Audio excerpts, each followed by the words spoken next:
இந்த வீடியோவில் Nifty report card 27th க்ளோசிங்கை பார்க்கலாம். இன்றைக்கி கண்டிப்பாக ஒரு ப்ராடர் மார்க்கெட் செல்லிங் தான் ஆயிருக்கு. டேட்டாஸ்லாம் என்ன சொல்லுதுன்றதை பார்க்கலாம்.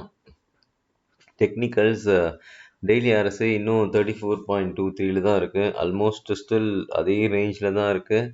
பட் மார்க்கெட் கீழே வந்துட்டுருக்கு. இதுதான் நம்ம டைவர்ஜென்சின்னு சொல்லுவோம். RSI 29 கீழே போச்சுன்னா தான் அந்த டைவர்ஜென்சி இல்லாமல் மார்க்கெட் இன்னும் ஃபர்தர் ஃபால் போகிற மாதிரி கேல்குலேஷனில் வரும். As of now still RSI ஒரு டைவர்ஜென்சி மோடில் தான் இருக்குது. மூவிங் ஆவரேஜ் இன்னும் 10க்கு மேலே கூட வரல நிஃப்டி. ஸோ ஸ்டில் இதுதான் உண்மையான சுச்சுவேஷன் மார்க்கெட்டில் போயிட்டுருக்கு. நிஃப்டி 50 ஸ்டாக்ஸ்லேயும் மூவிங் ஆவரேஜ் 200ல் 50ல் பெரிய டிஃப்ரென்ஸ் இல்லை. 14 and 9 தான் அபோவில் இருக்குது. 20 வந்து 12 அபோவ் இருக்குது. மூவிங் ஆவரேஜ் 10 வந்து 13 அபோவ் இருக்குது. இதுலேயும் எந்த ரிவர்சல் சிக்னலும் இன்னும் வரல. எக்ஸாம்பிள் இப்போ மூவிங் ஆவரேஜ் 10க்கு கீழே ஒரு 5 கம்பெனிஸ் தான் இருக்குது அப்படின்னா, மூவிங் ஆவரேஜ் 10க்கு மேலே ஒரு 5 கம்பெனிஸ் தான் இருக்குது அப்படின்னா, அதை வந்து நம்ம ரிவர்சலாக எடுத்துக்கலாம். அங்கேருந்து மார்க்கெட் ரொம்ப ஷார்ட் டைம் ஒரு 1 or 2 days ஆர் மேக்ஸிமம் 1 வீக்லேயே திரும்பவும்னு எடுத்துக்கலாம். பட் இன்னும் அந்த ஒரு கேல்குலேஷனுக்கு வரல. எப்படி RSI எந்த கேல்குலேஷனுக்கும் வரலையோ அதே மாதிரி இந்த மூவிங் ஆவரேஜ் நிஃப்டி 50க்குள்ளே இருக்க ஸ்டாக்ஸும் இன்னும் எந்த ஒரு கன்க்ளூஷனுக்கும் வரல. பட் ஓவரால் எல்லாமே நிறையா பிலோவில் தான் இருக்குது. அதனால் as of now sell continue ஆகிட்டு பட் ரிவர்சலுக்கு இன்னும் கன்ஃபர்மேஷன் வரல. வால்யூம் இன்றைக்கி FIS சோல்டு 5015 crores. டிஎஸ் வந்து இன்றைக்கி கண்டிப்பாக அவங்களுக்கு மேலே அக்ரெசிவாக வாங்கியிருக்காங்க. 23,000 கீழே போனோன்னு நிறைய ஃபியர் வரும்னு எதிர்பார்த்தோம். பட் டிஎஸ் அந்த ஃபியரில் ஃபென்டாஸ்டிக்காக வாங்கியிருக்காங்க. ரொம்ப நல்ல வேல்யூவேஷனில் வாங்கியிருக்காங்கன்னு நான் எதிர்பார்க்குறேன். பட் FIS ஸ்டில் நம்ம மார்க்கெட்டில் செல்லிங்கில் தான் இருக்காங்க. I think they are waiting for the பட்ஜெட்டுன்ற மாதிரி நான் எதிர்பார்க்குறேன். F&O பொசிஷன் நம்ம இதை கண்டினியூஸாக பேசிகிட்டே இருக்கோம் பப்ளிக்கை பற்றி. பட் இன்றைக்கி பப்ளிக் ரொம்ப ஃபியர் இருக்காங்கன்றது ரொம்ப கிளியராக இங்கே தெரியுது. ஏன்னா இன்றைக்கி அவங்க F&Oவில் பார்ட்டிசிபெண்ட்டே இல்லை. இன்றைக்கி டிஏஎஸ்க்கும் ப்ரோவுக்கும் தான் ஃபைட்டு. பட் எத்தனை பேர் வந்தாலும் ப்ரோ தான் இஸ் வின்னர். நீங்கள் கண்டினியூஸாக அதை பார்க்கலாம். ப்ரோவுக்கு யாராவது மாட்டணும். எப்பயும் பப்ளிக் மாட்டுவாங்க. இன்றைக்கி பப்ளிக் சேஃபாக ஆகிட்டாங்க. நிறைய பேர் ஸ்லைட் பார்க்குறாங்களா இல்லைன்னு தெரியல. ஓகே. பட் FIS இன்றைக்கி கான்ட்ராக்ட் எக்ஸ்ட்ரா வாங்கியிருக்காங்க. பட் ப்ரோ செல் பண்ணியிருக்காங்க. So pro is the winner. Always pro is the வின்னர்னு எடுத்துக்கலாம் நீங்கள். பட் இன்றைக்கி பப்ளிக் வந்து தப்பிச்சிருக்கும். பட் இன்னும் கான்ட்ராக்ட் எதுவும் ஸ்கொயர் ஆஃப் பண்ணல. 8,92,000 பப்ளிக் ஸ்டில் ஓப்பனில் தான் இருக்குது. நீங்கள் இதை கிளியராக பார்க்கலாம். இது எல்லோரும் ஓவரால் பொசிஷன் செல்லில் இருக்காங்க F&O பொசிஷனில். பட் பப்ளிக் மட்டும்தான் பையில் இருக்காங்க. எப்போ இந்த பப்ளிக் இங்கே செல்லுக்கு மாறுறாங்களோ அன்னிலேருந்து மார்க்கெட்டு கண்டினியூஸாக மேலே போகும். இது நான் இப்போ இந்த வீடியோ ரெகுலராக போட்டிருக்கும் போது உங்களுக்கு இந்த ஸ்லைடு பப்ளிக் என்ன பண்ணுறாங்கன்றது ரொம்ப கிளியராக தெரியும். நிஃப்டி ஹையஸ்ட் ஓப்பன் இன்ட்ரெஸ்ட் புட்டில் கொஞ்சம் இறங்கிடுச்சு. பிகாஸ் மார்க்கெட் 23,000 பிரேக் ஆனதால் 22,500 வந்திருக்கு. செகண்ட் ஓப்பன் இன்ட்ரெஸ்ட் புட்டு 23,000, தேர்ட் 22,800 இருக்குது. கால் ஹையஸ்ட் ஓப்பன் இன்ட்ரெஸ்ட் 23,000 இருக்குது. ஸ்டில் அந்த 23,500 ஃபஸ்ட்லேருந்து இப்போது செகண்ட் மூவ் ஆகிருக்கு. And 23,300 still is maintaining. So இந்த மூணும் ஆஸ் ஆஃப் நோ ஓப்பன் இன்ட்ரெஸ்ட்டில் காலில் அதிகமாக இருக்குது. விக்ஸு நம்ம நேற்றே எதிர்பார்த்தோம். பட்ஜெட் பக்கத்தில் வரும்போது விக்ஸ் இன்க்ரீஸ் ஆகும்னு சொல்லிட்டு இன்றைக்கி நல்லா இன்க்ரீஸ் ஆகிருக்கு. 18.13 இந்தியா விக்ஸ் மூவ் ஆகிருக்கு. ஸோ இது பட்ஜெட்னால தான் அப்படின்ற மாதிரி நான் நம்புகிறேன். பட்ஜெட் முடிஞ்சதுக்கப்புறம் தான் இது கிளியராக தெரியும் விக்ஸோட உண்மையான முகம் எப்படி இருக்குன்ட்டு. பட் விக்ஸு 15 கீழே வந்தால் தான் ஈக்விட்டி பையர்ஸுக்கு ரொம்ப நல்லாயிருக்கும். விக்ஸு 15 மேலே இருக்குன்னா இன்ட்ராடே ட்ரேடர்ஸ்க்கு ரொம்ப அருமையாக இருக்கும். ஓகே. இந்த சார்ட் எக்ஸாம்பிள் இந்த நிஃப்டி சப்போர்ட் இனிமேல் இந்த ஸ்லைட் தேவைப்படாது. இந்த 23,140லேருந்து 23,100 கண்டினியூஸாக நிறைய முறை சப்போர்ட் எடுத்தது. க்ளோசிங் பேசிஸ் ஸ்டாப் லாஸ் 23,020 இன்றைக்கி தான் ஃபர்ஸ்ட் டைம் ஹிட் ஆகிருக்கு. பட் இன்னும் 4 ட்ரேடிங் இருக்குது. இந்த 23,020க்கு மேலே இருந்தால் தான் ஆக்சுவலாக வந்து புல்லுக்கு நல்லது. இது கீழே இருக்கிறது கண்டிப்பாக புல்லுக்கு நல்லதே கிடையாது. எனிவே இந்த ஸ்லைடு இப்போதைக்கு நமக்கு தேவையில்லை. நம்ம இனிமேல் இப்போ சார்ட்டில் என்ன சப்போர்ட் இருக்குன்றத பார்க்குறோம். ஓகே. நிஃப்டி 50 ஸ்டாக்ஸு நம்மளுடைய வியூ, சாகாவோட வியூ 50 கம்பெனியில் 3 கம்பெனி தான் புல்லில் இருக்குது.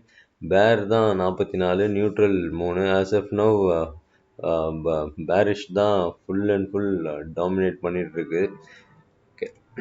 இது நேற்று நம்ம காமிச்சோம் 27th மார்க்கெட் எப்படி இருக்கும்ன்ட்டு.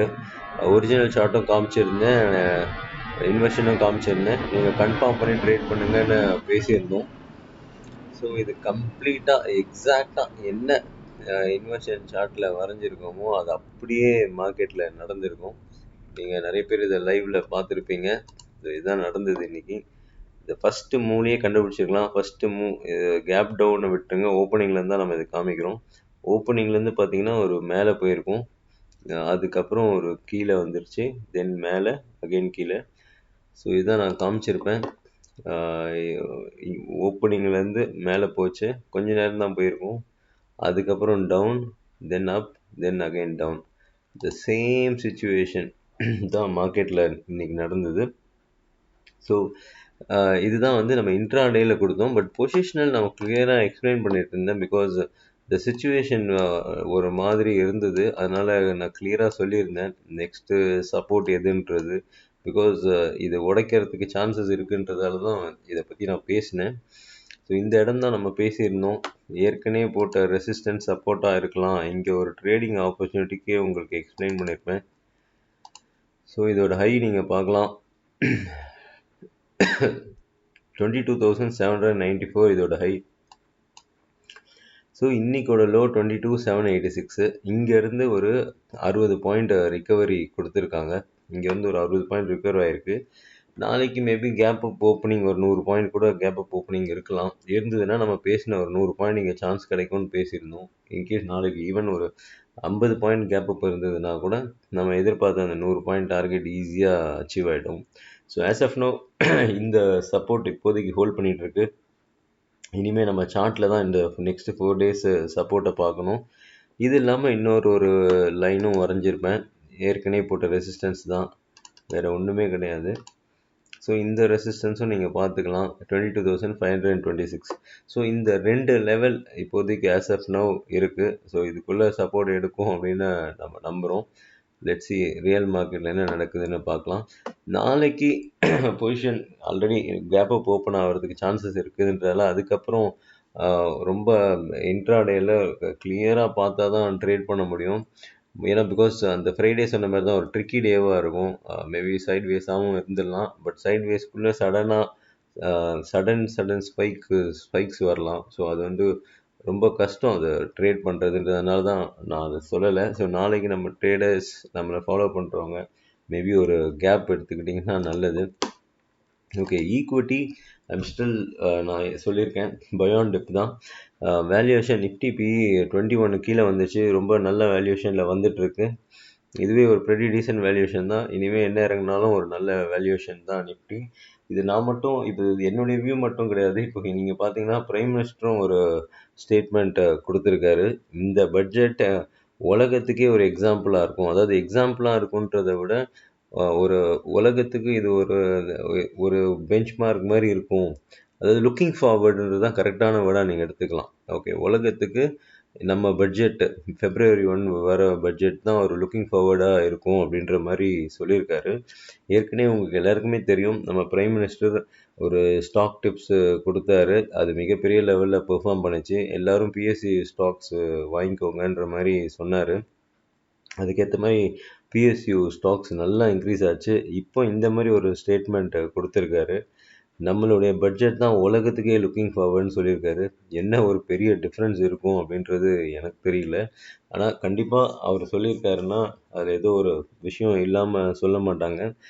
பட் ஃபார் மீ, என்னை பொறுத்த வரைக்கும் நான் வந்து புல்லிஷாக தாங்க, அதாவது ஏதாவது டிப்பு கிடச்சுன்னா வாங்கிறதுக்கு தாங்க இருக்குது. அதுக்கு நிறைய ரீசன்ஸ் இருக்குது. பட் நான் ஃபண்டமெண்டல் ரீசன்ஸே சொல்கிறேன். நீங்கள் ஃபஸ்ட்டு இந்த ஸ்லைட் பாருங்கள். இதுதான் மார்ச் எண்டு க்ளோசிங். ஒவ்வொரு வருஷமும் மார்ச் எண்டு இப்படி தான் இருந்திருக்கு. நீங்கள் பார்க்கலாம், 2021 ஒரு 31% டவுன் வந்திருக்கு. அதுக்கு அடுத்த வருஷம் 1.16, தென் கண்டினியூஸாக பாருங்கள் 41%, 31%, 12%, 40%, 47%. ஸோ அந்த ஏப்ரல் டு மார்ச் அந்த ஃபினான்ஷியல் இயர் டவுன் வந்ததுன்னா அதுக்கப்புறம் எவ்வளோ பெருசாக பவுன்ஸ் ஆகிருக்குதுன்னு பாருங்கள்.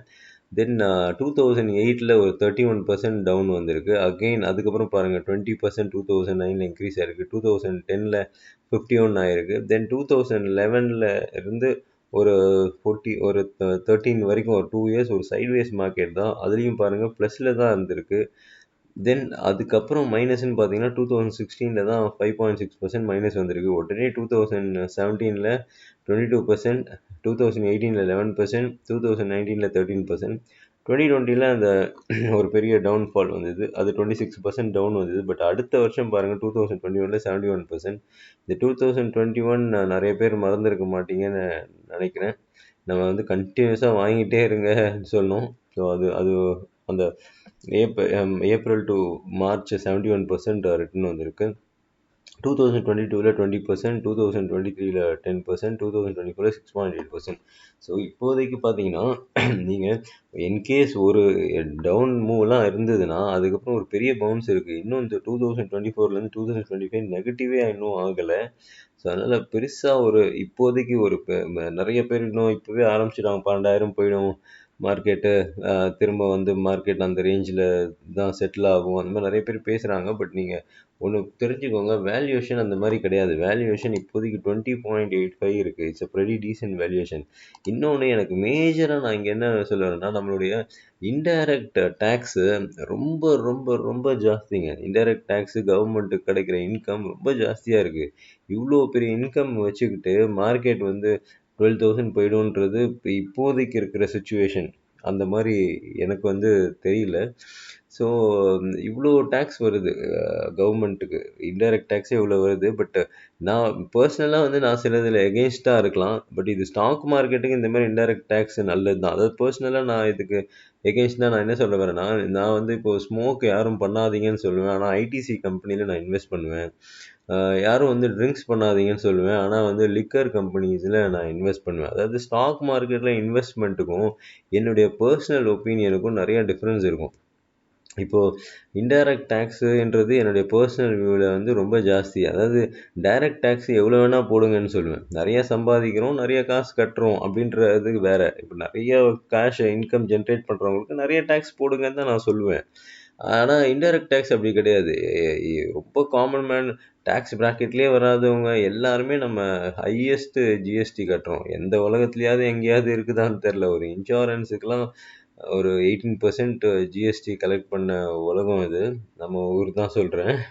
ப்ளஸ் ஒருத்தன் வந்து முடியல, அவனால வந்து கடன் வாங்கி தான் சமாளிக்கணும்னு போய் இஎம்ஐ வாங்குறான்னா, அந்த இஎம்ஐக்கு கூட ஜிஎஸ்டி வாங்குற ஊர் இது. ஸோ அதனால இன்டைரக்ட் டாக்ஸ்ல கண்டிப்பா என் மைண்ட்ல என்ன பொறுத்தவரைக்கும் நான் வந்து ரொம்ப எகென்ஸ்ட் தான் அவ்வளோ பெரிய டாக்ஸு. பட் ஸ்டாக் மார்க்கெட்டுக்கு அது ரொம்ப நல்லது. ஏன்னா ஸ்டாக் மார்க்கெட் கவர்மெண்ட்டுக்கு நிறைய இன்கம் வருது. ரொம்ப ரொம்ப நல்லது. ஸ்டாக் மார்க்கெட் அந்த அளவுக்கு வந்து சரிவை சந்திக்காது. ஸோ இதான் நான் சொல்ல வரேன். இது முன்னாடி இருந்த காலம்லாம் கிடையாது. முன்னாடி இவ்வளோ இன்கம்லாம் கிடையாது கவர்மெண்ட்டுக்கு. இப்போ ரொம்ப இன்கம் இருக்கு. So for me the valuation is most important. Valuation தான் இதுவே. நெறைய கம்பெனி நீங்க பார்க்கலாம். மிட் கேப்ல ரொம்ப ஜாஸ்தி. கிட்டத்தட்ட 100 பிஇ, 200 பிஇ, 300 அதாவது சிலதெல்லாம் 600 பிஇலாம் இருக்கு. அவ்ளோ பெரிய வேல்யூவேஷனுக்கு எப்படி குடுக்குறாங்கன்றது தெரியல. But Nifty is not like that. Nifty பார்த்தீங்கன்னா, ஸ்டில் ஒரு 20.85 தான் இருக்கு. ஸோ அதனால என்ன பொறுத்தவரைக்கும் இன்னொரு ஒரு மேக்ஸிமம் 10 டேஸ்க்குள்ள செட்டில் ஆயிடும் அப்படின்ற மாரி நான் எதிர்பார்க்குறேன். பட் லைவ்ல உங்களுக்கு காமிக்கிறேன். அந்த அந்த எதிர்பார்ப்பு மாறும்போது, அட்லீஸ்ட் மூவிங் ஆவரேஜ் 10க்கு மேல போம்போது, உங்களுக்கு அது கிளியரா தெரியும். ஸோ நல்ல கம்பெனி, டீசென்ட்டான கம்பெனி, நல்ல வேல்யூவேஷன்ல இருக்க கம்பெனிய வாங்குனீங்கன்னா, பயப்படணும்னு அவசியம் கிடையாது. இன்னைக்கு பிராடர் மார்க்கெட் கண்டிப்பா செல் ஆயிருக்கு. அ நிஃப்டில பெருசா ஒரு டிஃபரன்ஸ் தெரிஞ்சிருக்காது. ஒரு 200 பாயிண்ட் இருந்திருக்கும். ஆனா பிராடர் மார்க்கெட் ரொம்ப ரொம்ப பெயின்ஃபுல்லா இருந்திருக்கும். போர்ட்ஃபோலியோலாம் இன்னைக்கு வந்து ஒரு 3% ஆவது டவுன் வந்திருக்கும். ஸோ இதுதான் இன்னைக்கு சிச்சுவேஷன். பட் கண்டிப்பா இது ஒரு 10 டேஸ்க்குள்ள செட்டில் ஆயிடும். 10 ட்ரேடிங் டேஸ்க்குள்ள செட்டில் ஆயிடும்னு நினைக்கிறேன். பட்ஜெட் அன்னைக்கு என்ன சொல்றாங்கன்றதையும் பார்க்கலாம். Thank you so much. திரும்ப இன்னொரு வீடியோல உங்கள சந்திக்கிறேன்.